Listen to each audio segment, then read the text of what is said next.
നാളെ ഇതൊക്കെ നീ വെട്ടിപ്പിടിച്ചതും നീ അപഹരിച്ചതും ഒക്കെ ആയിട്ട് നാളെ പടച്ചിറപ്പിന്റെ ദർബാറിലേക്ക് വരൂലേ?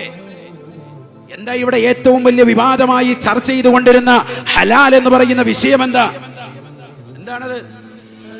ഇത് പറയാതെ പോകുന്നത് എങ്ങനെ? ഇവിടെ 4 ദിവസം മതപ്രഭാഷണം നടക്കുമ്പോ എന്റെ പ്രിയപ്പെട്ട ചിത്തുമൂലയിലുള്ള മണ്ണിൽ നിന്നുകൊണ്ട് ആയിരക്കണക്കിന് പ്രിയപ്പെട്ട വിശ്വാസികൾ പഠിച്ചിരിക്കണം എന്താണ് ഹലാൽ, എന്താണ് ഹറാം. ഇസ്ലാം മതത്തിൽ ഹലാൽ ഹറാം എന്ന പദം ഭക്ഷണത്തിൽ മാത്രമല്ല പഠിച്ചിരിക്കണം. നമ്മൾ ഭക്ഷണത്തിൽ മാത്രമുള്ള ഒരു കേവലം വാക്കല്ല. അനുവദനീയമായത് ഹലാൽ, ഹറാം നിഷിദ്ധമായത്, പാടില്ലാത്തത് നമുക്കത് എടുക്കാൻ പാടില്ല.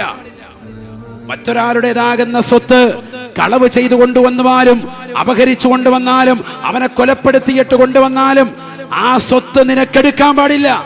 അത് ഭക്ഷണമാകട്ടെ, അത് സ്വത്താകട്ടെ, അത് വസ്ത്രമാകട്ടെ, അത് ഭൂമിയായിക്കോട്ടെ, അത് കാറാകട്ടെ, അത് വീടാകട്ടെ, എന്തായിരുന്നാലും നിനക്കെടുക്കാൻ പാടില്ല. അത് ഹറാമാണ്, നിഷിദ്ധമാണ്. അല്ലാതെ ഫുഡ് മാത്രമല്ല, ഭക്ഷണത്തിൽ മാത്രമല്ല. ഭക്ഷണത്തിൽ നമ്മൾ മുഅ്മിനായ മനുഷ്യൻ, മുസ്ലിമായ വ്യക്തി, അവൻ അറവ് നടത്തുന്നു, ബിസ്മി ചൊല്ലി അറക്കുന്നു. നമ്മൾ അങ്ങനെയാണ് അറവിനെ കുറിച്ച് പഠിച്ചിട്ടുള്ളത്. എന്നാൽ പന്നി മാംസം നമുക്ക് നിഷിദ്ധമാണ്.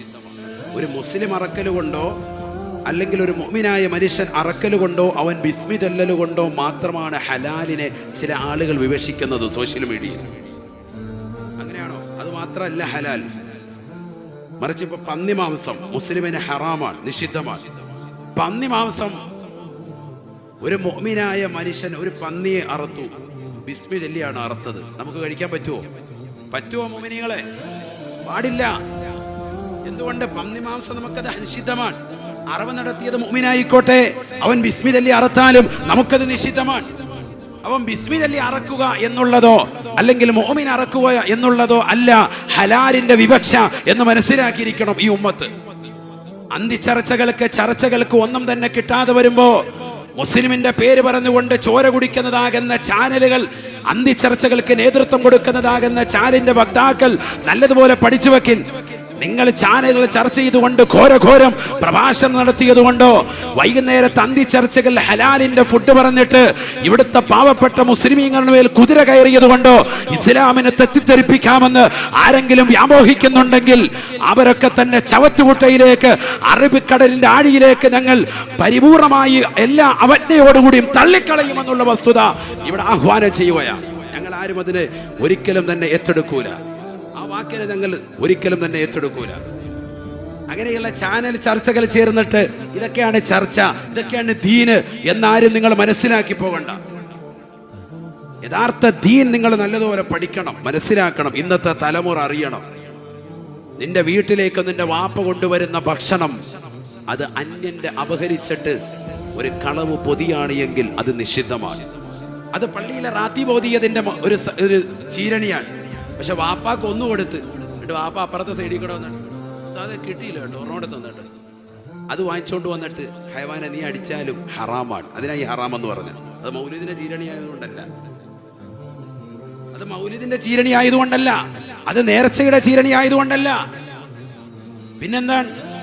നിന്റെ വാപ്പയ്ക്ക് അനുവദിക്കപ്പെടാത്ത ഭാഗത്തിലൂടെ വാപ്പാക്ക് കിട്ടിയില്ല എന്ന് പറഞ്ഞുകൊണ്ട്, കളവ് പറഞ്ഞുകൊണ്ട് നീ വാങ്ങുന്നതായ നല്ല ഫസ്റ്റ് ക്വാളിറ്റി ഉള്ള ഹലാലായ ഫുഡാണെങ്കിൽ പോലും രണ്ടാമത് വന്ന് വാങ്ങിച്ചു കൊണ്ടുപോകുമ്പോ നീ ഒന്നില്ലെങ്കിൽ പറയണം എനിക്ക് ആവശ്യമുണ്ടെന്ന് പറഞ്ഞ് അതിന്റെ ആവശ്യം ഉന്നയിച്ചിട്ട് കൊണ്ടുപോയാൽ മാത്രമേ അത് നിനക്ക് ഹലാലാകൂ എന്ന് പഠിപ്പിച്ച മതമാണ് വിശുദ്ധ ഇസ്ലാം. ഇത് നമ്മുടെ ഉമ്മത്ത് പഠിക്കണം. ഇത് വൈകിട്ട് റമദാൻ 27 കഴിഞ്ഞ് പൊതി കിട്ടാൻ ഒന്ന് വാങ്ങിച്ച് രണ്ടാമത്തെ വാങ്ങാൻ, മൂന്നാമത്തെ വന്നിട്ട് പറയാണ് സൈക്കിളെ കൂടെ പോകുമ്പോൾ പൊതി താഴെ വീണ് മൊത്തം നിലത്ത് വീണ് മണ്ണ് പറ്റിപ്പോയി. അതെ, പെരുന്നാൾ വരെ അപ്പച്ചമ്പി കയറ്റി ആവി കയറ്റി കഴിക്കാൻ വേണ്ടിയാണ്. പിന്നെ ഇനി അങ്ങോട്ട് അടുത്ത ദിവസം ഒന്നും ഉണ്ടാക്കണ്ടല്ലോ, റാഹത്തായി വീണ്ടും വാങ്ങിച്ചുകൊണ്ട് പോവാ. ഇതൊക്കെ എങ്ങനെ ഹലാലാകും? പിന്നെ എങ്ങനെ ക്യാൻസർ വരാതിരിക്കും? നമ്മൾ എന്തിനാണ് ഈ മോശമായ സംസ്കാരത്തിന് മുസ്ലിം സഹോദരൻ നിലകൊള്ളുന്നത്? ഇതൊക്കെ ഇന്ന് സമൂഹത്തിൽ നടക്കുന്ന കാര്യങ്ങളാണ്, നടക്കാത്തല്ലേ ഈ പറയുന്നത്. കളവ് പറഞ്ഞിട്ട് സാധനങ്ങൾ വീണ്ടും വാങ്ങുക, കക്കുക. ഒരു മിനിറ്റ് കിട്ടിയാൽ മുതലാളിയെ എങ്ങനെയെങ്കിലും കബളിപ്പിച്ചിട്ടാണെങ്കിലും അവന് കളവ് നടത്തുക. CCTV ക്യാമറ ഉണ്ടാക്കിയ ആളുകൾ വരെ സമൂഹത്തിലില്ലേ ഇല്ലാന്ന് പറയാൻ പറ്റുമോ? പിന്നെ എങ്ങനെയാണ് 10ാം ക്ലാസ്സും ഗുസ്തിയും ഇവിടെ നാട്ടിൽ നേരെ വിദ്യാഭ്യാസമില്ലാത്ത ആളുകളൊക്കെ ഗൾഫിൽ പോയിട്ട് 5 കൊല്ലം കൊണ്ട് നാട്ടിൽ വന്നിട്ട് വലിയ വീട് കയറ്റിയ ആളുകൾ എങ്ങനെയാണ്? ഇതൊക്കെ പറയാൻ ഇവിടെ ആള് വേണ്ടേ? നിങ്ങൾ എന്നെ എന്ത് തെറ്റിദ്ധരിച്ചാലും എന്ത് ചീത്ത പറഞ്ഞാലും പറയാനുള്ള ദീനിന്റെ വിഷയം ആർജവത്തോടുകൂടി പറയും. അതിനെന്ത് പറഞ്ഞിട്ടും കാര്യമില്ല. 10ാം ക്ലാസ്സും ഗുസ്തിയും തോറ്റിട്ട് നടന്നവൻ ഇവിടെയുള്ള ഡോക്ടർമാർക്കും ഇവിടെയുള്ള എഞ്ചിനീയർക്കും കിട്ടുന്ന സൗഭാഗ്യങ്ങളെക്കാൾ അമ്പരചുംബികളായ മണിമേഖല വെക്കാൻ ഇവൻ എവിടുന്ന് സമ്പത്ത് കിട്ടി? എന്താ ഇത്ര വലിയ ഉദ്യോഗം അവന് കിട്ടിയ? പോയിട്ട് 3 കൊല്ലമായിട്ടുള്ളൂ. നാട്ടിലേക്ക് വന്നിട്ട് ഭയങ്കര ഫ്ലാറ്റ് പണിയാണ്. എന്താ സംഭവം? അറബി അങ്ങോട്ട് ഇറങ്ങിയതേ ഉള്ളൂ. അടിച്ചു മാറ്റല് ഫുള്ള്. ഇല്ലെങ്കിൽ ചെയ്യുന്ന ബിസിനസ്സിൽ കൃത്രിമത്വം കാണിച്ച്. ഇതൊക്കെ ഹലാലാകുമോ മുഅ്മിനേ? ഇതൊക്കെ നമ്മുടെ ജീവിതത്തിൽ കൊണ്ടുവന്ന മക്കളെ പശിപ്പിച്ചാൽ ആ മക്കള് സാലിഹായി തീരുവോ? നമുക്ക് ഇത് കൊണ്ടുവന്ന് കൊടുത്തിട്ട് നമ്മുടെ പ്രിയപ്പെട്ട ഭാര്യ സാലിഹത്താകണം. നാളെ എന്റെ ഖബറിന്റെ ചാരത്ത് വന്നുകൊണ്ട് നിലകൊള്ളുന്ന കരുനാഗപ്പള്ളിയില് 1 സെന്റിന് 10 ലക്ഷം രൂപയാണെന്ന് ഉമ്മാക്കുണ്ടോ അറിയുന്നു? ഈ പാവം പിടിച്ചവൻ അവിടെ പോയിട്ട് ഗൾഫിൽ പോയി 5 കൊല്ലം കൊണ്ട് അവനുണ്ടാക്കിയ പൈസ കൊണ്ട് വീട്ടിലെ ചെലവ്, മക്കളുടെ വിദ്യാഭ്യാസ ചെലവ്, പാപ്പയുടെയും ഉമ്മയുടെയും ഹോസ്പിറ്റൽ ചെലവൊക്കെ കഴിച്ചിട്ട് മിച്ചം പിടിച്ചു വരികയാണ്. അപ്പൊ അവനോട് പറയാൻ, നീ ഒരു 10 സെന്റ് ഭൂമി വാങ്ങിച്ചില്ല. അവൻ 1 ഏക്കർ ഭൂമി വാങ്ങിച്ചു. അവൻ പുത്തൻതെരുവ് ടൗണിൽ തന്നെ നല്ല ഒരു ബിൽഡിംഗ് ഇപ്പോൾ പണിയുന്നുണ്ട്. അവന് നല്ല കാശ. അവൻ 5 കൊല്ലം പോയിട്ടുള്ളൂ. നീ 10 കൊല്ലമായിട്ട് 1 സെന്റ് ഭൂമി പോലും വാങ്ങിച്ചില്ല. ഉമ്മ എണ്ണ ഒഴിക്കുകയാണ്. ഭാര്യ അതിനൊപ്പിച്ച് കൂടുതൽ വർത്തമാനം പറയാൻ. അപ്പൊ ഇവന്റെ മനസ്സിലെന്താവും ചിന്ത? ഞാൻ ഇപ്പം നിൽക്കുന്ന ജോലി അത്ര റാഹത്തില്ല. ഇതിൽ നിന്ന ഈ പറഞ്ഞ രീതിക്ക് കിട്ടൂല. പാപ്പായും ഉമ്മായും ഒക്കെ സ്ട്രെസ് കൊടുക്കാൻ, മാനസികമായി പിരിമുറുക്കം കൊടുക്കാൻ. അതുകൊണ്ട് തന്നെ അവൻ കക്കാൻ വേണ്ടി തുനിയാണ്. ഇല്ലെങ്കിൽ ഹറാമിലൂടെ സമ്പാദിക്കാൻ അവൻ നിർബന്ധിതനാവുകയാണ്. ഇന്നത്തെ സമൂഹത്തിന്റെ അവസ്ഥയാണ് ഈ പറഞ്ഞത്. ഇങ്ങനെ വീട്ടിൽ നിന്ന് നിർബന്ധം ചെലുത്താൻ അയൽപക്കക്കാരെ ചൂണ്ടി, ഇല്ലെങ്കിൽ കൊച്ചാപ്പ, മൂത്താപ്പ, എളാപ്പയുടെ മക്കളെ ചൂണ്ടി, അവൻ പോയി നിന്നേക്കാൾ അനിയനാ, കുറഞ്ഞ കാലം കൊണ്ട് അവൻ അങ്ങനെയാക്കി ഇങ്ങനെയാക്കി. ഇതൊക്കെയാ മാതാപിതാക്കൾ പറഞ്ഞു കൊടുക്കുന്നത്. ഇങ്ങനെയാണോ നിങ്ങൾ മക്കളെ സംസ്കരിക്കുന്നത്? നിന്റെ മകന് ദീനി വിദ്യാഭ്യാസമുണ്ട്. അവൻ അന്യന്റെ മുതൽ ആഗ്രഹിക്കാതെ മാന്യമായ ഹലാലായ ഭക്ഷണം കൊണ്ടുവരുമ്പോ ബിസ്മി ചൊല്ലിക്കൊണ്ട്, എന്റെ പൊന്നുമോനെ, നമുക്ക് പട്ടിണിയില്ലാതെ പടച്ച റബ്ബ് നമ്മളെ മുന്നോട്ട് കൊണ്ടുപോകുന്നല്ലോ, നീ ഇത് തന്നെ ജോലിയിൽ തന്നെ ഉറച്ചു നിൽക്കണേ, നിനക്ക് എല്ലാവിധ ബറക്കത്തും അല്ലാഹു നൽകട്ടെ എന്ന് പറഞ്ഞ് പ്രിയപ്പെട്ട മകന് വേണ്ടി തലയ്ക്ക് കൈവച്ചുകൊണ്ട് പ്രാർത്ഥിക്കേണ്ട ഉമ്മ ആ പ്രിയപ്പെട്ട മകനെ മോശമായ ഭക്ഷണം കഴിക്കാനും മോശമായ തലത്തിലേക്ക് ജോലി തേടാനും വേണ്ടി നിർബന്ധിച്ച് അവൻ മോശമായ രീതിയിൽ കട്ടുകൊണ്ടുവന്നുകൊണ്ട് മനോഹര വീട്ടിൽ കഴിയുമ്പോ നിങ്ങൾക്ക് ഈ ദുനിയാവിൽ ആസ്വാദനമായി തോന്നുന്നുണ്ട് എങ്കിൽ മരണത്തെ നിങ്ങൾ കൊതിച്ചോ. ഖബറിൽ നിങ്ങൾക്ക് ഭീകരമായ ശിക്ഷയാണ്. നരകവുമായി ഏറ്റവും ബന്ധപ്പെട്ടവർ അവരാണെന്ന് സയ്യിദുനാ റസൂലുള്ളാഹി. വളരെ ശ്രദ്ധിക്കണം. നമ്മൾ ഈ ലോകത്ത് മാത്രം ജീവിക്കേണ്ടവരല്ല, നമുക്ക് ഇനിയും ലോകങ്ങളുണ്ട്. ഇത് നമ്മുടെ 2ാമത്തെ ഘട്ട ജീവിതമാണ്. ആലമുദ്ദുന്യയാണ് ഇഹലോക ജീവിതം. ഒരു ലോകം നമുക്ക് കഴിഞ്ഞു, ആലമുൽ അർവാഹ്, ആത്മാക്കളുടെ ലോകം. അവിടെ നിന്ന് നമ്മളിപ്പോൾ 2ാം ഘട്ട ജീവിതത്തിലാണ്. ഇനി 3ാം ഘട്ട ജീവിതത്തിലേക്ക് നമ്മൾ പോവാൻ. ഏതാണത്? ആലമുൽ ബർസഖ്, ഖബർ എന്ന ഭയാനകമായ ലോകം. അവിടേക്ക് നമ്മൾ പോകാൻ എത്തിയിട്ടില്ല, പോയിക്കൊണ്ടിരിക്കുകയാണ്. മരണത്തോടുകൂടി അവിടേക്ക് എത്തിപ്പെടും. അവിടെ നിന്ന് ആലമുൽ ഹശ്റിലേക്ക്, മഹ്ശറയിലേക്ക് നമുക്ക് എത്തണം. 4ാം ഘട്ട ജീവിതത്തിലേക്ക് എത്തണം. അവിടെയും നിൽക്കുന്നില്ല. അവിടെയും വിചാരണ കഴിഞ്ഞ് അൽ ജന്നത്തു അവിന്നാർ. ഈ ദുന്യാവാകുന്ന 2ാം ഘട്ട ജീവിതത്തിൽ സുഹൃതം ചെയ്തവൻ, നന്മ ചെയ്തവൻ, നിസ്കരിച്ചവൻ, നോമ്പ് നോറ്റവൻ, സകാത്ത് കൊടുത്തവൻ, ഹജ്ജ് ചെയ്തവൻ, പാവങ്ങളുടെ കണ്ണീരപ്പിയവൻ, നിരാലംബർക്ക് അവലംബമായവൻ, നിരാശരർക്ക് ആശ്രയത്വം കൊടുത്തവൻ, എല്ലാവർക്കും വളരെ സ്നേഹസമസ്രണമാകുന്ന പെരുമാറ്റത്തിലൂടെ എല്ലാവരെയും കൈയടക്കിയ ജീവിതം കഴിച്ചവൻ, അവന് അൽ ജന്ന, അവന് സ്വർഗം. 5ാം ഘട്ട ജീവിതം അവിടെയാണ്. അതാണ് ശാശ്വതികത്വം. അതുവരെ നമ്മൾ യാത്രയിലാണ്.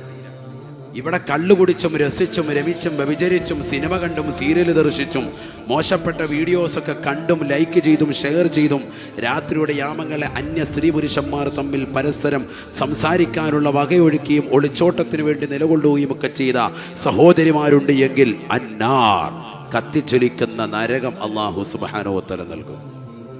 അല്ലാഹു നമ്മളെ കാത്തു സംരക്ഷിക്കട്ടെ. ഇതൊക്കെ ഇന്ന് സമൂഹത്തിൽ നടക്കുന്നത് പഠിച്ചു വെക്കേണ്ട കാര്യമാണ്. നമ്മുടെ ജീവിതം നമ്മൾ പഠിക്കണം. വരുമെന്ന് കൊണ്ടുവന്നു. ഓക്കെ,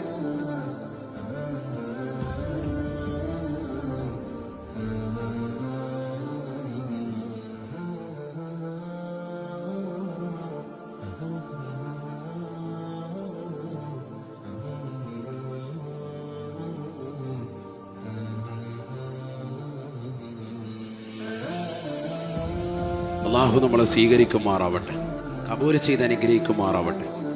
2 പേരെയാണ് ഇൻഷാ അല്ലാഹ് നമ്മുടെ ഗെയിൻസിൻ്റെ പ്രവർത്തകർ വിവാഹം ചെയ്തയക്കുന്നത്. ഒന്ന് കൃപാകൃഷ്ണൻ, മറ്റൊന്ന് നൗഫിയ എന്നൊരു സഹോദരി. അള്ളാഹു 2 പേർക്കും നല്ല ജീവിതം അള്ളാഹു സാധ്യമാക്കുമാറാവട്ടെ. 5 പവനാണ് കൊടുക്കുന്നത്. മാഷാ അല്ലാഹ്. അതുപോലെ തന്നെ വിവാഹത്തിൻ്റെ ഡ്രസ്സും കാര്യങ്ങളും ഒക്കെ അവർ കൊടുക്കുന്നുണ്ട്. 29-ാം തീയതി അല്ലേ,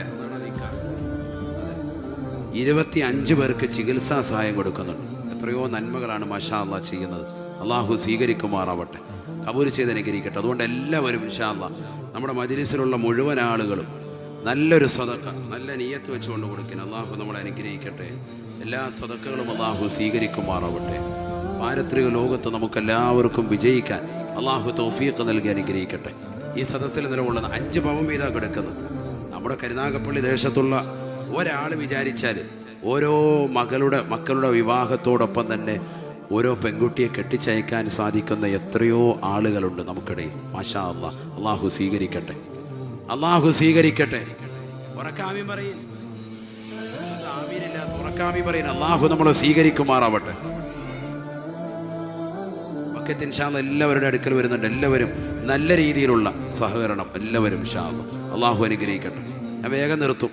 ഇനി ഒരു 15 മിനിറ്റ് കൂടി ഉള്ളൂ ഞാൻ പറഞ്ഞ സമയത്തിലേക്ക് ഇൻഷാ അല്ലാഹ്. അതിനിടയിൽ വേറെ വർത്താനേ ഇല്ല, അതുകൊണ്ടാണ് വാഴ മാത്രം പറഞ്ഞു പോകുന്നത്. നല്ലതുപോലെ ശ്രദ്ധിക്കണേ. എല്ലാവരും സദഖ കൊടുക്കുന്നവർ നിങ്ങളിലുള്ള 1 ഗ്രാം ആയിരുന്നാലും ഇൻഷാ അല്ലാഹ് കൊടുക്കാൻ തയ്യാറാകുന്ന സഹോദര സഹോദരിമാർ വേഗം ഇൻഷാ അല്ലാഹ് ഇന്ന് തന്നെ സംഘാടകരുടെ സമിതിയിലേക്ക് എത്തിക്കണം.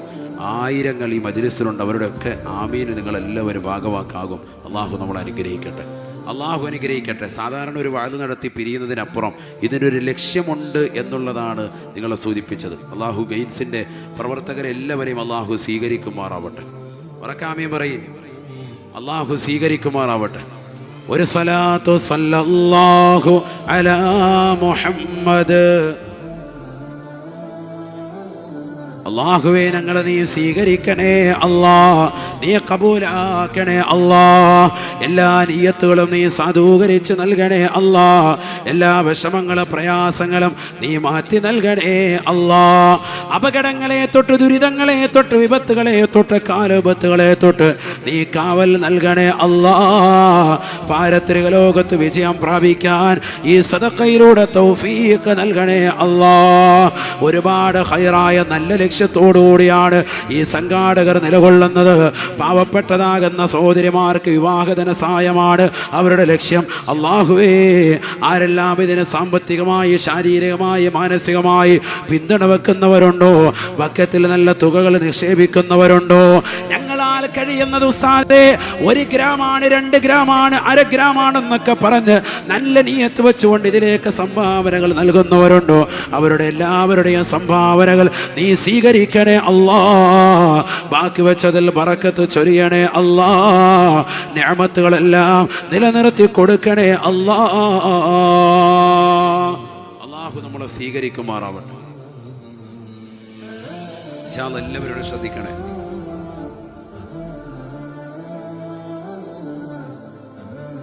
അല്ലാഹു സുബ്ഹാനഹു വ തആല അവൻ നമ്മളെ കാണുന്നുണ്ട് എന്നുള്ള ഉറച്ച വിശ്വാസമുണ്ടെങ്കിൽ തീർച്ചയായും നമ്മൾ തെറ്റിലേക്ക് പോവുകയില്ല. നമ്മുടെ ഏറ്റവും വലിയ ക്യാമറയും അത് തന്നെയാണ്, അള്ളയാണ്. ഇന്ന റബ്ബക ലബിൽ മുർസാദ്.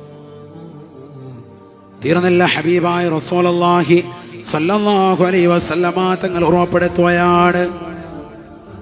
രണ്ടാമത്തെ ക്യാമറ ഏതെന്നറിയുമോ? റഖീബ് അതീദ് അലൈഹിമുസ്സലാം. 2 മലക്കുകൾ അല്ലാഹു സുബ്ഹാനഹു വ തആല നിനക്ക് വേണ്ടി എപ്പോഴും ജാഗ്രതയോടുകൂടി നിലകൊള്ളുകയാണ്. ബിസ്മില്ലാഹിർ റഹ്മാനിർ റഹീം. إذ يتلقى المتلقيان عن اليمين وعن الشمال قعيد ما يلفظ من قول إلا لديه رقيب عتيد. പരിശുദ്ധമായ ഖുർആനിലൂടെ അല്ലാഹു സുബ്ഹാനഹു വ തആല ഉറപ്പെടുത്തുകയാണ്, അവന്റെ വലത്തും ഇടത്തും അല്ലാഹു സുബ്ഹാനഹു വ തആല ഓരോ മലക്കുകളെ സംവിധാനിച്ചുണ്ടത്രേ. റഖീബ് അതീദ് അലൈഹിമുസ്സലാമാണ് എന്ന് വിശുദ്ധമായ ഖുർആൻ. മാ യൽഫിളു മിൻ ഖൗൽ ഇല്ലാ ലദൈഹി റഖീബുൻ അതീദ്. മനുഷ്യാമാനവാ, നീ നാവ് കൊണ്ട് എന്ത് ഉച്ചരിച്ചാലും അത് രേഖപ്പെടുത്തുന്നവരാണ് അവരെന്ന് വിശുദ്ധമായ ഖുർആൻ. നീ എത്ര ഫനാ പറഞ്ഞവനാണ്, നീ എത്ര ഫസാദുകൾ ഏർപ്പെട്ടവനാണ്. പള്ളിയിൽ നമസ്കരിക്കാൻ വരുന്നവർ തന്നെ നമസ്കാരത്തിന് മുമ്പും നമസ്കാരത്തിന് ശേഷവും പള്ളിയുടെ മുറ്റത്ത് വെച്ചുകൊണ്ട് മോശമായ സംസാരങ്ങൾ നടത്തുന്നവരല്ലേ. പള്ളിയുടെ അകത്തളത്തിൽ പോലും ഒച്ചപ്പാടും ബഹളവും ഉണ്ടാക്കുന്നവരല്ലേ. മോശപ്പെട്ട സംസ്കാരം നിന്റെ ജീവിതത്തിൽ നിന്ന് എവിടുന്നാണ് കടന്നുകൂടിയത്? ചെറുപ്പക്കാരാ, പ്രിയപ്പെട്ട ഉപ്പ, പാടില്ല പാടില്ല. വൈകുന്നേര സമയത്ത് പ്രിയപ്പെട്ട ഉമ്മമാരെ അന്യരുടെ അരമതിലിൽ ചാരി നിന്നുകൊണ്ട് അയൽവാസികളുമായി സൊറ പറഞ്ഞുകൊണ്ട് വർത്തമാനം പറഞ്ഞ് നിന്റെ ഈമാനിന്റെ പ്രഭയെ നീ നഷ്ടപ്പെടുത്തി കളയരുതേ. ഹബീബായ റസൂലുള്ളാഹി സ്വല്ലല്ലാഹു അലൈഹി വസല്ലമ തങ്ങളുടെ അടുക്കലേക്ക് ഒരു ജനാസ കൊണ്ടുവരപ്പെടുകയാണ്. ഹബീബായ നബി തങ്ങളോട് കൂട്ടുകാർ പറയുകയാണ്, പുഞ്ചിരിച്ച് കിടക്കുന്ന ജനാസ തങ്ങൾ കണ്ടില്ലേ? അബ്ശിറുഹു ബിൽ ജന്ന യാ റസൂലല്ലാഹ്. ഈ മനുഷ്യന് സ്വർഗാവകാശിയാണ് എന്ന് ഇദ്ദേഹത്തിന്റെ കുടുംബക്കാർക്കൊന്ന് അറിയിച്ചു കൊടുക്ക റസൂലേ, അവരൊന്ന് സന്തോഷിക്കട്ടെ എന്ന് അല്ലാഹുവിന്റെ റസൂലിനോട് സ്വഹാബത്ത് പറഞ്ഞപ്പോൾ പുഞ്ചിരിച്ച് കിടക്കുന്ന ജനാസക്ക് മുമ്പിൽ വെച്ചുകൊണ്ട് സ്വഹാബി വര്യന്റെ മുന്നിൽ വെച്ചുകൊണ്ട് റസൂലുള്ളാഹി പറയുകയാണ്, ലാ യാ സ്വഹാബ, ഇല്ല സ്വഹാബ. പുഞ്ചിരിച്ച് കിടക്കുന്നത് കാരണമായിട്ട് ഇദ്ദേഹം സ്വർഗാവകാശിയാണെന്ന് പറയാൻ ഈ മുഹമ്മദിനെ കിട്ടൂല സ്വഹാബ. ഇന്നഹു, ഇദ്ദേഹം ജീവിതത്തിൽ മോശമായ കാര്യങ്ങളിൽ ഏർപ്പെട്ടുകൊണ്ട് സംസാരിച്ചിട്ടുണ്ടാകാം, ഏതെങ്കിലും അനാവശ്യ കാര്യങ്ങളിൽ ഏർപ്പെട്ടിട്ടുണ്ടാകാം സ്വഹാബ. ആരെങ്കിലും കുറിച്ച് ഫനായും ഫസാദും ജീവിതത്തിൽ പറഞ്ഞിട്ടുണ്ട് എങ്കിൽ അവരെ കൊണ്ട് പൊരുത്തപ്പെടിക്കാതെ എങ്ങനെയാണ് ഇദ്ദേഹം സ്വർഗാവകാശിയാണ് എന്ന് ഞാൻ സർട്ടിഫിക്കറ്റ് കൊടുക്കുന്നത് എന്ന് ഹബീബുനാ റസൂലുള്ളാഹി. മരിക്കണ്ടേ പ്രിയപ്പെട്ട മുസ്ലിമേ, കരുനാഗപ്പള്ളിയിലുള്ള പ്രിയപ്പെട്ട ഉമ്മമാരെ, പഠിച്ചു വെക്കണേ, പഠിച്ചു വെക്കണേ. ഹബീബായ നബി സല്ലല്ലാഹു അലൈഹി വസല്ലമ തങ്ങളുടെ ഈ അധ്യാപനം നമ്മുടെ ഹൃദയത്തിൽ തറയ്ക്കേണ്ട വാക്കാണ്. നബി സല്ലല്ലാഹു അലൈഹി വസല്ലമ തങ്ങളുടെ വചനമാണ്, ലമ്മാ മറ ബിഖൗമിൻ. ഹബീബ് റസൂൽ മോശത്തരം എഴുതുന്നവരില്ലയോ, ഫേസ്ബുക്കിൽ പ്രചരിപ്പിക്കുന്നവരില്ലയോ, വാട്സാപ്പിൽ സ്റ്റാറ്റസ് ഇടുന്നവരില്ലയോ, തന്റെ പ്രിയപ്പെട്ട കുടുംബാദികൾക്ക് മോശപ്പെട്ട കാര്യങ്ങൾ ഷെയർ ചെയ്യാൻ തയ്യാറെടുക്കുന്നവരില്ലയോ, മറ്റൊരുത്തന്റെ പേജിൽ കയറിക്കൊണ്ട് അനാവശ്യ കമന്റുകൾ എഴുതിവിടാൻ മടിയില്ലാത്ത, ഉളുപ്പില്ലാത്ത, നാണമില്ലാത്ത ചെറുപ്പക്കാരില്ലയോ? ആരാണ് ചെറുപ്പക്കാരാ നിനക്ക് അധികാരം നൽകിയത്? അല്ലാഹു എന്ന ജഗന്നിയന്താവായ പരിപാലകനെ നീ എന്ന് ഭയപ്പെട്ടുകൊണ്ട് ജീവിക്കണേ, ജീവിക്കണേ. നീ നിന്റെ നാവ് കൊണ്ട് ഫനാ പറഞ്ഞു, അയൽവാസിയെ ചീത്ത വിളിച്ചു, കൂട്ടുകാരനെ കുറിച്ച് ഫനാ പറഞ്ഞു, നാട്ടുകാരെ കുറിച്ച് ഫനാ പറഞ്ഞു, സമൂഹത്തിലുള്ളവരെ ഒറ്റപ്പെടുത്തി, സമുദായത്തിലുള്ളവരെ കുറിച്ച് ഫനാ പറഞ്ഞു. എല്ലാവരെയും ഒറ്റപ്പെടുത്തിയിട്ട് ഞാൻ ഒറ്റയ്ക്ക് സ്വർഗത്തിൽ പോകുമെന്ന് നീ കരുതുന്നുണ്ടോ പെങ്ങളെ? നീ കരുതുന്നുണ്ടോ ചെറുപ്പക്കാരാ? മായൽ ഫിളുമിൻ ഖൗൽ ഇല്ലാ ലദൈഹി റഖീബുൻ അതീദ്. നീ ഉച്ചരിക്കുന്നതാകുന്ന ഏത് കാര്യങ്ങളും പരിപൂർണമായി രേഖപ്പെടുത്താൻ റഖീബ് അതീദ് അലൈഹിമുസ്സലാം രണ്ട് മലക്കുകൾ റെഡിയാണ് എന്ന് വിശുദ്ധ റസൂൽ സല്ലല്ലാഹു അലൈഹി വസല്ലം ഖുർആൻ ഓതിക്കൊണ്ട് നബി തങ്ങൾ പഠിപ്പിക്കുക. മനസ്സിലാക്കണ ഈ ഉമ്മത്ത്. മൂന്നാമത്തെ ക്യാമറ, വേഗം പറയാൻ, മൂന്നാമത്തെ ക്യാമറ നബി സല്ലല്ലാഹു അലൈഹി വസല്ലമ തങ്ങൾ പറയുന്നു, ഈ മലക്കുകളെ തന്നെ റൊട്ടേറ്റ് ചെയ്യപ്പെടുമേ എന്ന് ഹബീബുനാ റസൂലുള്ളാഹി. സുബഹിക്ക് ഒരു വിഭാഗം മലക്കുകൾ വരും നമ്മുടെ നന്മത്തിന്മകൾ രേഖപ്പെടുത്താൻ. ഇതൊക്കെ പഠിച്ചു വെക്കണം. അവർ സുബഹി മുതൽക്ക് അസർ വരെ നന്മത്തിന്മകൾ രേഖപ്പെടുത്തും. സുബഹിക്ക് ജമാഅത്തിനുണ്ടാവും, പള്ളിയിൽ പോകുന്നവനോട് അവനോടൊപ്പം നിസ്കരിക്കും. എന്നിട്ട് സുബഹി മുതൽ അസർ വരെ നന്മത്തിന്മകൾ രേഖപ്പെടുത്തും. അസറാകുമ്പോ അടുത്ത ഒരു വിഭാഗം മലക്കുകൾ വരും. അവരും സുബഹിക്ക് വന്ന മലക്കുകളോട് നമ്മളോടൊപ്പം ചേർന്ന് നിന്നുകൊണ്ട് അസർ ജമാഅത്തായി നിസ്കരിക്കും. ഹദീസാൻ സയ്യിദുനാ റസൂലുള്ളാഹി. അസർ കഴിയുമ്പോൾ സുബഹി മുതൽ അസർ വരെ നിലകൊണ്ട നന്മത്തിന്മകൾ രേഖപ്പെടുത്തിയവർ അവരുടെ റെക്കോർഡ് മുഴുവൻ ഇവർക്ക് കൈമാറും. അടുത്ത ടീമാ പിന്നെ എഴുതാൻ തുടങ്ങുന്നത്. നീ ചെയ്യുന്ന എല്ലാ കാര്യങ്ങളും രേഖപ്പെടുത്താൻ നീ അറിയാതെ അധികരിച്ച ക്യാമറ, ഒന്നല്ല ഒരുപാട് ക്യാമറ, അതിന്റെ എണ്ണം പറഞ്ഞിട്ടില്ല സയ്യിദുനാ റസൂലുള്ളാഹി.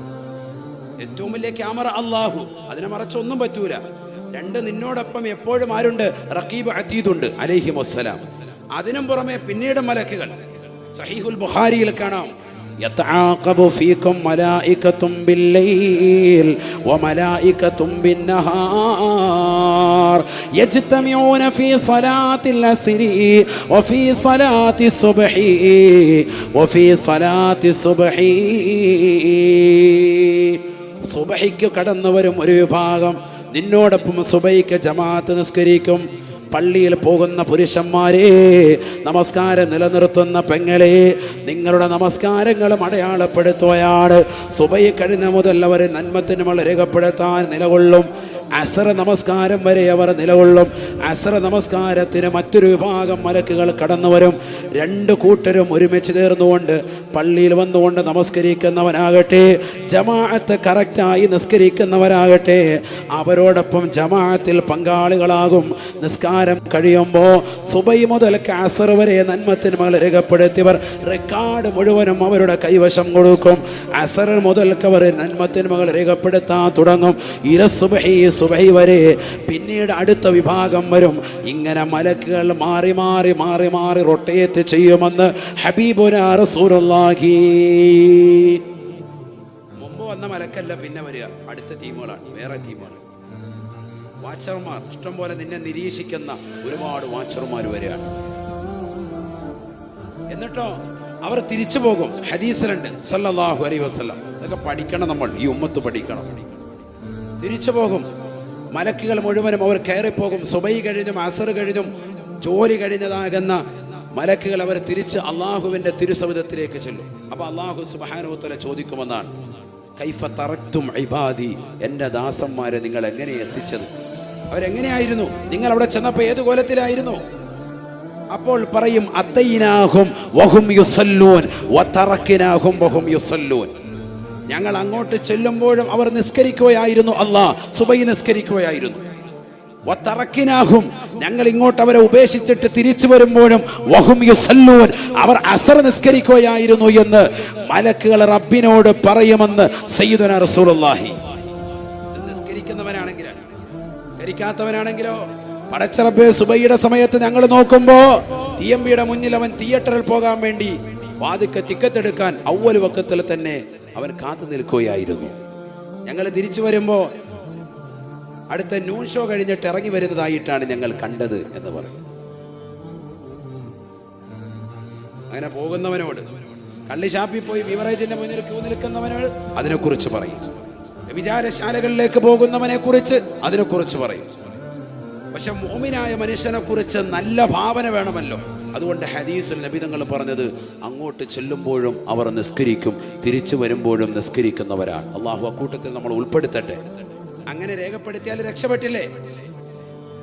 ഇങ്ങനെ ഹബീബായ റസൂലുള്ളാഹി സ്വല്ലല്ലാഹു അലൈഹി വസല്ലം തങ്ങൾ പറയുന്നു, എല്ലാ നന്മ തിന്മകളും രേഖപ്പെടുത്തും മലക്കുകൾ. ഇങ്ങനെ റൊട്ടേറ്റ് ചെയ്ത് ഇതൊക്കെ നമ്മുടെ ക്യാമറകളാണ്, രഹസ്യ ക്യാമറകൾ, ഹിമാറാത്തുൻ ഖഫിയ, ഒളി ക്യാമറകളാണ്. നമ്മൾ അറിയുന്നില്ല ഇത്രയേറെ ക്യാമറകൾ ഉണ്ടായിരുന്നു. നമ്മൾ അറിയാതെ ദൈനംദിന ജീവിതം മുന്നോട്ട് കൊണ്ടുപോകാൻ നമ്മൾ കള്ളു കുടിക്കുന്നതും വ്യഭിചരിക്കുന്നതും സിഗരറ്റ് വലിക്കുന്നതും ആര് കാണാതെ രഹസ്യമായി ചെയ്യുന്ന എല്ലാ തെറ്റുകളും ഇവരൊക്കെ കണ്ടുകൊണ്ടും വാച്ച് ചെയ്തുകൊണ്ടും രേഖപ്പെടുത്തിക്കൊണ്ടും ഇരിക്കുകയാണ്. നമ്മൾ മനസ്സിലാക്കണം, ആളുകൾക്ക് തെറ്റ് ചെയ്യുന്നതിൽ ഒരു മടിയുമില്ല. വ്യാജ ജിന്നമ്മമാരും ജിന്നപ്പമാരും അധികരിച്ച കാലഘട്ടമാണ്. കള്ളത്തൊരീക്കത്തുകൾ ഇന്ന് ധാരാളമാണ് നമ്മുടെ കരുനാഗപ്പള്ളിയുടെ മണ്ണിൽ വിറ്റഴിക്കപ്പെട്ടുകൊണ്ടിരിക്കുന്നത്. കള്ളത്തൊരീക്കത്തുകൾ, വ്യാജ ത്വരീക്കത്തുകൾ. യഥാർത്ഥമായ തെരീക്കത്തുകളുണ്ട്, യഥാർത്ഥമായ തെരീക്കത്തുകളുണ്ട്. ആ തെരീക്കത്തുകളെ കുറിച്ചല്ല പറയുന്നത്. കള്ളത്തൊരീക്കത്തുകളും വ്യാജ ത്വരീക്കത്തുകളും ഒരുപാട് കടന്നുകൂടിയിരിക്കുന്നു. ഒരുപാട് ജിന്നമ്മമാർ ഉടലെടുത്തിരിക്കുന്നു. എന്നിട്ട് പറയാണ് എന്റെ മേത്ത് ഹാദിറാവും, ഇപ്പൊ കണ്ടോണമെന്ന് പറഞ്ഞിട്ട് ഹാദിറായൊക്കെ കാണിക്കാൻ ഓരോ ആളുകൾ, വ്യാജന്മാർ ഇഷ്ടംപോലെ ഇറങ്ങിയിട്ടുണ്ട്. സാമ്പത്തികമായ തട്ടിപ്പുകൾ, ചൂഷണങ്ങൾ ഇന്ന് സമൂഹത്തിൽ അധികമുണ്ട്. ഒക്കെ വളരെ ശ്രദ്ധിക്കണം. നമ്മുടെ സഹോദരിമാർ നല്ലതുപോലെ ശ്രദ്ധിക്കട്ടെ. സമ്പത്ത് അല്ലാഹു സുബ്ഹാനഹു വ തആല നൽകിയിരിക്കുന്നത് ഇത്തരത്തിലുള്ളതാകുന്ന ആളുകൾക്ക് മുന്നിൽ കൊണ്ടുപോയി നഷ്ടപ്പെടുത്തി കളയാനല്ല. ഒരുപാട് ആളുകൾ അത്തരത്തിലുള്ള ആളുകളുടെ പിന്നിൽ പെട്ടുപോയിട്ടുണ്ട്. ലക്ഷക്കണക്കിന് രൂപകൾ ചെലവഴിച്ചു പോയവരുണ്ട്. പല മോശപ്പെട്ട മന്ത്രവാദ ചികിത്സ നടത്തിയിട്ട് നമ്മുടെ നാട്ടിൻപുറങ്ങളിൽ മരണം വരെ ഉണ്ടായ ചരിത്രം നമുക്ക് മുമ്പുണ്ടായിട്ടുണ്ട്. അല്ലാഹു നമ്മളെ കാത്ത് സംരക്ഷിക്കട്ടെ. ഇവിടെ ഉലമാക്കളുണ്ട്, സാദാത്യങ്ങളുണ്ട്, പണ്ഡിതന്മാരുണ്ട്. മസലകൾ ചോദിച്ചാൽ കൃത്യമായി നമുക്ക് അടയാളപ്പെടുത്തി നൽകുന്നതാകുന്ന ഉലമാക്കൾ ഇവിടെയുണ്ട്. എന്തിനാണ് ഇത്തരത്തിലുള്ളതാകുന്ന വാറോലകളുടെ പിന്നിൽ നിങ്ങൾ പോകുന്നത്? എന്തിനാണ് നിങ്ങളുടെ സമ്പത്ത് ഇത്തരത്തിലുള്ള ആളുകൾക്ക് മുന്നിൽ കൊണ്ടുപോയി അടിയറ വെക്കുന്നത്? അല്ലാഹു എന്ന ജഗന്നിയന്താവാകുന്ന പരിപാലകനാകുന്ന പടച്ചിറപ്പിനെ നല്ലതുപോലെ ഭയപ്പെട്ടുകൊണ്ട് തഖ്വ ചെയ്ത് ജീവിക്കുന്നു. നമ്മൾ ചെയ്യുന്ന എല്ലാ നന്മ തിന്മകളും അടയാളപ്പെടുത്തുന്നുണ്ട്. നബി സല്ലല്ലാഹു അലൈഹി വസല്ലം തങ്ങൾ പറഞ്ഞു, നാലാമതായി അടയാളപ്പെടുത്തുന്നത് അവന്റെ സ്ഥലമാണ്. മക്കാനുഹു. നമ്മൾ എന്ത് നന്മ ചെയ്താലും ആ സ്ഥലം നമുക്ക് വേണ്ടി അടയാളപ്പെടുത്തും. ഇപ്പൊ ഇവിടെ ഇരിക്കുന്നു, ഇബ്രാഹിം മനാരി ഉസ്താദ് ഇരിക്കുന്നു, ഷാഹിദ് ഉസ്താദ് ഇരിക്കുന്നു, അസാദ് വക്കീൽ ഇരിക്കുന്നു. ഇവരൊക്കെ ഇരിക്കുന്ന ഈ കസേരകൾ, ഈ സ്ഥലങ്ങൾ, ഞാൻ ഇറക്കം ഇരിക്കുന്ന, നിങ്ങൾ ഓരോരുത്തരും ഇരിക്കുന്ന ഈ സദസ്സിലുള്ളതാകുന്ന ഉലമാക്കൾ, ഉമറാക്കൾ, സഹോദര സഹോദരിമാർ, കടയുടെ തിണ്ണകൾ ഇരിക്കുന്നവരുണ്ടാകും, കസേരയിരിക്കുന്നവരുണ്ടാകും, നിൽക്കുന്നവരുണ്ടാകും. നിങ്ങളുടെ ഓരോരുത്തരും ആ നിൽക്കുന്ന സ്ഥലങ്ങളും ഈ ഓരോരോ മണൽത്തരികളും നാളെ അടയാളപ്പെടുത്തപ്പെടും. ഇവിടെ 10,000-കണക്കിന് ആളുകൾ ഡ്രൈവിംഗ് ടെസ്റ്റ് നടത്തിയിട്ട് പോയിട്ടുള്ള ഭൂമികയായിരിക്കും. പക്ഷെ അതിനേക്കാളൊക്കെ തന്നെ റബ്ബ് സുബ്ഹാനഹു വ തആല 10 മടങ്ങ് നന്മകൾ രേഖപ്പെടുത്തിയവരായിട്ട് രേഖപ്പെടുത്തുക നിങ്ങളെയാണ്. എന്തുകൊണ്ട്? നിങ്ങളിരിക്കുന്നത് ആത്മീയമായ മജ്‌ലിസിലാണ്. ഇരിക്കുന്ന മണിക്കൂറുകൾ, ഇരിക്കുന്ന സെക്കൻഡുകൾ മുഴുവനും അല്ലാഹു അടയാളപ്പെടുത്തും. ഒരു സെക്കൻഡ് പോലും വിട്ടുപോകില്ല. ഒക്കെ പടച്ച തമ്പുരാൻ അടയാളപ്പെടുത്തും. അതുകൊണ്ടാണ് ഖുർആൻ പറഞ്ഞിട്ടുള്ളത്, ഫമാ ബക്കത അലൈഹിമുസ് സമാഉ വൽ അർദ് വമാ കാനൂ മുൻദരീൻ. അവിശ്വാസികളാകുന്ന ആളുകൾ അവർ മരണപ്പെട്ടു പോകുമ്പോൾ ആകാശഭൂമികൾ കരയാറില്ല. മോമിനായ മനുഷ്യൻ മരണപ്പെട്ടു പോകുമ്പോൾ ലോകം മുഴുവനും കരയും, ആകാശവും ഭൂമിയും കരയും, നിസ്കരിക്കുന്ന സ്ഥലം കരയും, മുസല്ല കരയും. അതുകൊണ്ടല്ലേ 2 റക്അത്ത് നിസ്കരിച്ചു കഴിയുമ്പോൾ നമ്മൾ മുസല്ല മാറ്റിപ്പിടിക്കുന്നത്. നിസ്കരിക്കുന്ന ആ സ്ഥലത്ത് നിന്ന് മാറി ഇപ്പുറത്തോട്ട് നിൽക്കും വീണ്ടും, അല്ലേ? ഫർദ് നിസ്കരിച്ചിട്ട് സുന്നത്ത് നിസ്കരിക്കാൻ നിൽക്കുമ്പോൾ ഒന്ന് മാറി നിൽക്കും. എന്തിനാണ്? ആ സ്ഥലങ്ങളൊക്കെ നമുക്ക് നാളെ സാക്ഷികളാണ്. നീ ചെയ്ത നന്മകൾക്ക് സാക്ഷിയാണ്. നീ തിയേറ്ററിൽ പോയി ഇരുന്നിട്ടുണ്ട് എങ്കിൽ അത് ബാൽക്കണിയിലാണോ ഇരുന്നത്, എവിടെയാണ് ഇരുന്നത്, ആ സീറ്റുകൾ നിനക്കെതിരായിട്ട് നാളെ സാക്ഷിപത്രമാകും. അതാണ് ഞാൻ പറഞ്ഞതിന്റെ അർത്ഥം.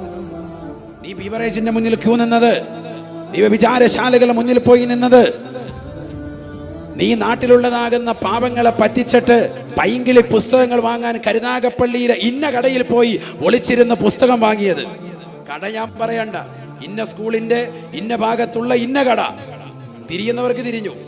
ആ കടയിൽ പോയിട്ട് ഇന്ന പുസ്തകം വാങ്ങിയത്, ഇതൊക്കെ അടയാളപ്പെടുത്തപ്പെടും. അല്ലാഹു നമ്മളെ കാത്ത് സംരക്ഷിക്കട്ടെ.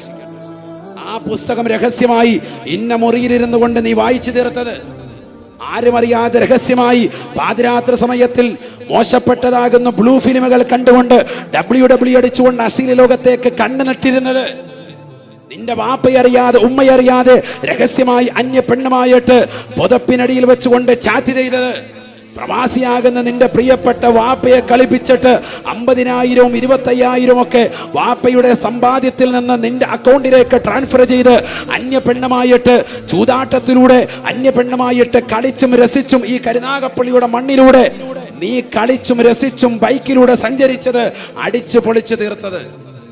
ഇങ്ങനെ നിന്റെ ജീവിതത്തിൽ നീ ഏതെല്ലാം തെറ്റുകൾ ചെയ്തിട്ടുണ്ടോ അതൊക്കെ അടയാളപ്പെടുത്തപ്പെടും. എവിടൊക്കെ പോയി, ഏതൊക്കെ സ്ഥലങ്ങൾ, അതെല്ലാം അടയാളപ്പെടുത്തപ്പെടും. ഇപ്പൊ ഓരോരുത്തരുടെയും ഹൃദയത്തിൽ വരുന്നുണ്ടാകും നിങ്ങൾ പണ്ട് ജീവിതത്തിൽ ചെയ്ത തെറ്റുകളൊക്കെ. പണ്ട് നിങ്ങളുടെ ചെറുപ്പകാലഘട്ടങ്ങളിൽ നിങ്ങൾ ചെയ്തതാകുന്ന തെറ്റുകളൊക്കെ ഈ ഇരിക്കുന്ന ഓരോരുത്തരുടെയും ഹൃദയത്തിലേക്ക് തെളിഞ്ഞു വരട്ടെ. ചെറുപ്പത്തിൽ ചെയ്ത ഏറ്റവും വലിയ തെറ്റുകൾ, ഉമ്മയുടെ പോക്കറ്റിൽ നിന്ന് അല്ലെങ്കിൽ വാപ്പയുടെ പോക്കറ്റിൽ നിന്ന് ഉമ്മ സൂക്ഷിച്ചു വെച്ചതാകുന്ന തേയിലപ്പാട്ടത്തിൽ നിന്ന് അടിച്ചു മാറ്റിയതാകുന്ന പൈസയുടെ തുകയുടെ എണ്ണം വരെ ഒരു പക്ഷേ മനസ്സിലുണ്ടാവും. ആ തേയിലപ്പാട്ടത്തിന്റെ കളർ വരെ, അതിന്റെ ചിത്രം വരെ നിങ്ങളുടെ മനസ്സിൽ ഇപ്പോൾ മായാതെ മറയാതെ മിന്നുമറയുന്നുണ്ടാകും. നിങ്ങൾ അടിച്ചു മാറ്റിയത്, ഓരോരുത്തരും കൊണ്ടു നടന്നത്, സമ്പാദ്യങ്ങൾ, നിങ്ങളുടെ ജീവിതത്തിൽ കൊണ്ടുവന്ന തെറ്റുകൾ. നിന്റെ കൂട്ടുകാരൻ, നീ 8ാം ക്ലാസ്സിലൊക്കെ പഠിക്കുമ്പോൾ നീ ഏത് വിരലിനിടയിൽ വെച്ചുകൊണ്ടാണ് സിഗരറ്റ് വലിക്കേണ്ടത് എന്ന് നിന്നെ പഠിപ്പിച്ച നിന്റെ പ്രിയപ്പെട്ട കൂട്ടുകാരൻ, അതെങ്ങനെ അതിന്റെ പുറത്തേക്ക് വിടണം, അത് നിന്നെ കൂതാൻ വേണ്ടി പഠിപ്പിച്ചവൻ, അത് റൗണ്ട് ചെയ്ത് വിടേണ്ടത് എങ്ങനെ, അത് മൂക്കിലൂടെ പുറത്തേക്ക് വിടേണ്ടത് എങ്ങനെ, ഇങ്ങനെ വരെ നിനക്ക് ക്ലാസ് തന്ന് നിന്നെ വഴികളിലേക്ക് കൊണ്ടുപോയ കൂട്ടുകാരൻ. അതൊക്കെ ഒരുപാടുണ്ട് പറയാൻ. നിന്നെ തെറ്റിലേക്ക് തിരിച്ചുവിട്ട ഒരുപാട് കൂട്ടുകാരുണ്ട്. പക്ഷെ അവരാരും നിനക്ക് രക്ഷ ഉണ്ടാവുകയില്ല ഖബറിലും മഹ്ശറിലും. മനസ്സിലാക്കണം, നീ ഒറ്റയ്ക്ക് അനുഭവിക്കണം ശിക്ഷകൾ മുഴുവൻ. അവിടെയാണ് പ്രശ്നം. നിന്നെ ഈ തെറ്റിലേക്ക് വഴിതിരിച്ചു വിട്ടവരൊക്കെ നിന്റെ കൂടെ ഉണ്ടാകുമെങ്കിൽ അൽഹംദുലില്ലാ, പ്രശ്നമില്ല, അനുഭവിക്കാൻ 2 പേരുണ്ടല്ലോ എന്ന് പറയാം. പക്ഷെ ഇവരാരും ഉണ്ടാവൂല. നീ പോയ സ്ഥലങ്ങൾ മുഴുവനും നിനക്ക് അടയാളപ്പെടുത്തപ്പെടും. തീർന്നില്ല. നബി സല്ലല്ലാഹു അലൈഹി വസല്ലം തങ്ങൾ പറഞ്ഞു, അഅ്ളാഉഹു, മനുഷ്യ നീ ചെയ്തതാകുന്ന തെറ്റുകൾ മുഴുവനും നിന്റെ കയ്യും കാലും ശരീരത്തിന്റെ അവയവങ്ങളും അടയാളപ്പെടുത്തും സയ്യിദുനാ റസൂലുള്ളാഹി. 5ാമത്തെ ക്യാമറ അതാ. അല്ലാഹു എന്ന ക്യാമറ, റഖീബ് അതീദ് അലൈഹി വസ്സലാം എന്ന ക്യാമറ. ഈ ക്യാമറകൾക്ക് പുറമെ സുബഹിക്കും അസറിനും അല്ലാഹു സുബ്ഹാനഹു വ തആല റൊട്ടേറ്റ് ചെയ്യുന്നതാകുന്ന മലക്കുകളാകുന്ന വിവിധങ്ങളാകുന്ന ക്യാമറകൾ. അതിനെല്ലാം പുറമെ നീ ചെയ്യുന്നതാകുന്ന നന്മ തിന്മകൾ ചെയ്യുന്ന സ്ഥലങ്ങൾ. നീ നന്മയാണ് ചെയ്യുന്നതെങ്കിൽ ആ നന്മ കൊണ്ട് ആ സ്ഥലം സാക്ഷി നിൽക്കും. നീ തിന്മയാണ് ചെയ്യുന്നതെങ്കിൽ തിന്മ കൊണ്ട് ആ സ്ഥലം സാക്ഷി നിൽക്കും. അല്ലാഹു നിന്റേതാകുന്ന അവയവങ്ങൾ മുഴുവനും നിനക്കെതിരായി സാക്ഷി നിൽക്കും. നീ നന്മ ചെയ്തിട്ടുണ്ടെങ്കിൽ അൽഹംദുലില്ലാ, നീ നാവ് കൊണ്ട് ദിക്ർ ചൊല്ലിയിട്ടുണ്ടോ, നിനക്ക് അനുകൂലമായി നാവ് സാക്ഷിയാകും. നീ നാവ് കൊണ്ട് ഫനാ പറഞ്ഞവനാണോ, നിനക്ക് പ്രതികൂലമായി സാക്ഷിയാകും. ഇതൊക്കെ അറിയുക മരണത്തോടു കൂടിയാണ്. അള്ളാഹു നമ്മളെ കാത്തു സംരക്ഷിക്കട്ടെ. മരണത്തോടു കൂടി ഇതൊക്കെ അറിയും. നബിയനാ റസൂലുള്ളാഹി സ്വല്ലല്ലാഹു അലൈഹി വസല്ലമ തങ്ങൾ പറയുകയാണ്, ബഹുമാനപ്പെട്ട ഇബ്നു മസ്ഊദ് റളിയല്ലാഹു അൻഹു ഹബീബായ റസൂലുള്ളാഹി സ്വല്ലല്ലാഹു അലൈഹി വസല്ലമ തങ്ങളോട് ചോദിക്കുകയാണ്, മാ അവ്വലു മാ യൽഖൽ മയ്യിതു ഇദാ ദഖല ഖബറഹു. ഹബീബായ റസൂലുള്ളാഹി സ്വല്ലല്ലാഹു അലൈഹി വസല്ലമ തങ്ങളോട് ചോദിക്കുകയാണ്, അല്ലാഹുവിന്റെ റസൂലേ, ഒരു മനുഷ്യനെ കൊണ്ടുവന്ന ഖബറിലേക്ക് വെച്ചാൽ ആദ്യമായി അവൻ ഖബറിൽ അഭിമുഖീകരിക്കുന്ന പ്രശ്നമേതാണ്? ആദ്യമായി ഒരു മനുഷ്യന് ഖബറിൽ കണ്ടുമുട്ടുന്ന കാര്യം എന്താണ്? ഈ ഒറ്റ ഹദീസ് ഓതിയിട്ട് നമ്മൾ നിർത്താൻ ശ്രദ്ധിച്ചോ. നബി സല്ലല്ലാഹു അലൈഹി വസല്ലമ തങ്ങൾ പറയുകയാണ്, ആദരവായ റസൂലുള്ളാഹി സ്വല്ലല്ലാഹു അലൈഹി വസല്ലമ തങ്ങൾ ഉടനെ ഇബ്നു മസ്ഊദ് റളിയല്ലാഹു അൻഹുവിനോട് പറയുകയാണ്, മാ സഅലനി അൻഹു ഇല്ലാ അൻത യബ്ന മസ്ഊദ്. ഇബ്നു മസ്ഊദേ, നീയല്ലാതെ എന്നോട് ഇന്ന് വരെ ഒരാൾ പോലും ഇതിനെക്കുറിച്ച് ചോദിച്ചിട്ടില്ല. ഇബ്നു മസ്ഊദേ, ആദ്യമായി എന്നോട് ഇതിനെക്കുറിച്ച് ചോദിക്കുന്നത്, ഖബറിൽ ആദ്യമായിട്ട് മനുഷ്യൻ അഭിമുഖീകരിക്കുന്ന പ്രശ്നത്തെ പറ്റി എന്നോട് ആദ്യമായി ചോദിക്കുന്നത് നീയാണ് ഇബ്നു മസ്ഊദേ. അവ്വലു മാ യൽഖൽ മയ്യിതു ഇദാ ദഖല ഖബറഹു മലക്കുൻ ഇസ്മുഹു റൗമാൻ. ഹബീബായ റസൂലുള്ളാഹി സ്വല്ലല്ലാഹു അലൈഹി വസല്ലമ തങ്ങൾ ഇബ്നു മസ്ഊദ് റളിയല്ലാഹു അൻഹുവിനോട് പറയുകയാണ്, ആദ്യമായി ഒരു മനുഷ്യനെ കൊണ്ടുപോയ ഖബറിലേക്ക് വെച്ചാൽ ഖബറിൽ ആദ്യമായി അവൻ കാണുന്നത് റൗമാൻ എന്ന മലക്കിനെയാണ്. ഖബർ തുറന്നുകൊണ്ട് കടന്നു വരുകയാണ്. ആ മലക്ക് വന്നുകൊണ്ട് അവനെ വിളിച്ചുണർത്തിയിട്ട് അവനോട് പറയുകയാണ്, യാ അബ്ദല്ലാഹ് ഉക്തുബ് അമലക. അല്ലയോ അള്ളാഹുവിന്റെ അടിമയെ, നീ നിന്റെ സർവ്വ അമലുകളും നീ ഒന്ന് രേഖപ്പെടുത്തണേ. അപ്പോഴാണ് മനുഷ്യൻ ചിന്തിക്കുന്നത് നിന്റെ ജീവിതത്തിൽ ചെയ്തിട്ടുള്ളതാകുന്ന നന്മകൾ ഏതാണ്, തിന്മകൾ ഏതാണ്, ഏതാണ് നന്മ, ഏതാണ് തിന്മ. ഇന്നത്തെ ഒരു ദിവസം പ്രഭാതം മുതൽക്ക് പ്രദോഷം വരെ നിങ്ങൾ ചെയ്ത നന്മകൾ ഒന്ന് രേഖപ്പെടുത്താൻ പറഞ്ഞാൽ എത്ര പേർക്ക് കൃത്യമായി ഓർമ്മയുണ്ടാവും? ഇന്ന് നേരം വെളുത്ത് രാവിലെ മുതൽ വൈകിട്ട് വരെ ചെയ്ത നിങ്ങളുടെ അനക്കമടക്കം മുഴുവനും ഒന്ന് എഴുതാൻ പറഞ്ഞാൽ എത്ര പേർക്ക് സാധിക്കും? ചിലർക്ക് സാധിക്കും, ചിലർക്ക് സാധിക്കൂല.